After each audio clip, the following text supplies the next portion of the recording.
All right, so you have your house finally under contract. Congratulations. I would say it in Spanish, but I don't know how. I am ashamed. Your real estate agent, they have ordered your inspection, and the inspection is tomorrow, it's next week, it's in a few days, whatever. What are the things you need to be aware of when talking about your inspection? What are the things you need to pay attention to so that you're not bamboozled because your real estate agent is not paying attention, which I'm sure they are, and to make sure that your inspector is doing their job appropriately, which yeah, I'm sure they are as well. So here's a list of 5 things you need to be looking out for when looking at your home inspection report while you have your house under contract. Yo, so what's going on, everybody? My name is Alex Bear Hayden. I'm a Southern California real estate agent operating out of Orange County, specifically out of Irvine, California. That's my predominantly that's my market, but I do operate throughout Southern California, San Diego. I've got clients out there, and I also have clients down in or up in Ventura County. Go ahead, share the video, like the video, because when you like and you subscribe, it pushes my content out more. I can help more people with their real estate needs. Everything that I go over is absolutely questions that a lot of people have, and I'm just making it in long form content. With that being said, make your boy popular, let's get it. So here are the 5 items that you need to be aware of when looking at your inspection report, or before it comes out, you need to be in the back of your mind, this is what I'm gonna be looking for. Item number 1, structural issues. Structural issues is so incredibly important because this quite literally becomes life or I don't really know how to say this on YouTube, but like life or not life is what structural issues can turn into. Structural issues can be the walls, structural issues can be the ground outside of the house. All of these things can be trip hazards or things can cave in on you. So make sure you're paying close attention to the structural issues of the inspection report. The second item on the list is you want to pay attention to water damage. Now you want to pay close attention to water damage because water damage, one, rots away the wood, and water damage also produces mold. And if you are not familiar, which I wasn't, so the negative effects of mold are twofold.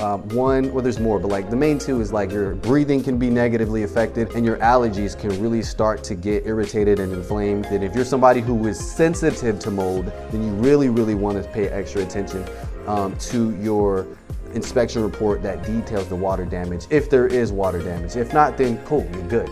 No worries. The third item on the list is going to be electrical issues. Now, electrical issues you want the seller for sure to take care of, because what you don't want to do is go into the property and have to start making appointments for electricians to come in to fix certain areas of the house in regards to your electrical issues, because it's just going to be costly for you, and it's a cost that can be avoided unless you negotiate the fixed price that it would cost off of the total purchase price of the house. But I'm going to go into that a little bit deeper later on in the video. All right, before we continue any further, please, I gotta plug myself in. All right, so remember, like the video, comment on the video if you have questions, share the content, because I really want my content to reach as many people as possible so that I can help more people. A lot of the questions that I have, or that you guys have, a lot of other people have these same questions. So when you share the content, when you like it, it makes your boy more popular, but for a good cause. You know what I'm saying? It's making me more popular for a good cause, because I want more people to be aware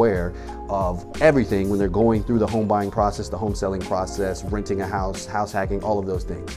All right, so please like, share, comment on the video, and with that being said, let's get to it. The 4th item on the list is gonna be plumbing issues.